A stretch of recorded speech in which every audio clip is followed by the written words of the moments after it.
स्वामी विवेकानंद का सबसे प्रिय श्रीमद् भगवद गीता का श्लोक कौन सा हो सकता है? ये बड़ा चिंतन का विषय है, बड़ा शोध का विषय है, बड़ा रिसर्च का विषय है। स्वामी विवेकानंद वो निर्भीक, निडर, ओजस्वी, तेजस्वी, वीर्यवान, पौरुषवान सन्यासी, जिसने सिर्फ भारत में ही नहीं बल्कि संपूर्ण विश्व में भारतीय संस्कृति का डंका बजा दिया। स्वामी विवेकानंद की सबसे बड़ी विशेषता थी कि स्वामी विवेकानंद कहते थे कि मैं जो भी कह रहा हूँ ये मेरा खुद का नहीं है। It has all come out of the Vedas, the Shrimad Bhagavad Gita, the Upanishads. Swami Vivekananda सिर्फ भारत में नहीं पश्चिम में भी हजारों लाखों लोगों के सामने व्याख्यान देते थे। स्वामी विवेकानंद श्रीमद् भगवद गीता का प्रचार प्रसार, वेदांत का प्रचार प्रसार उन्होंने पश्चिम में भी, मुख्यतः इंग्लैंड और अमेरिका में एक एक प्रांत तक पहुंचा दिया था। स्वामी विवेकानंद का जो सबसे प्रिय जो श्रीमद् भगवद गीता का जो श्लोक है वो है चैप्टर 2 श्लोक नंबर 23।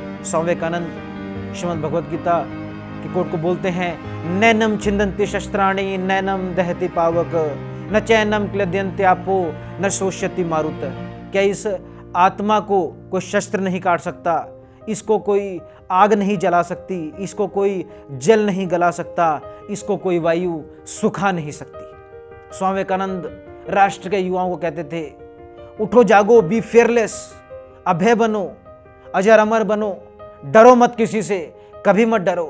और फिर स्वामी विवेकानंद सिर्फ और सिर्फ ये कहते नहीं थे, स्वामी विवेकानंद हृदय से मानते थे, और मानते थे तो उन्होंने भी अपना जो संपूर्ण जीवन है वो निर्भीकता से जिया। तभी बिना किसी वेपन के, बिना किसी लाग लपेट के, सिर्फ और सिर्फ एक हाथ में श्रीमद् भगवद गीता, दूसरे हाथ में कमंडल लेके उन्होंने संपूर्ण विश्व का भ्रमण किया। बिना पैसे के, बिना किसी सिक्योरिटी, कोई उनको सिक्योरिटी नहीं थी। कहाँ उनको भोजन मिलेगा वो नहीं पता था, कहाँ पे वो सोएंगे उनको वो भी नहीं पता था, क्योंकि वो निर्भीकता, उपनिषद से निकली हुई निर्भीकता, श्रीमद् भगवद गीता से निकली हुई निर्भीकता, वेदों से निकली हुई निर्भीकता स्वामी विवेकानंद के हृदय में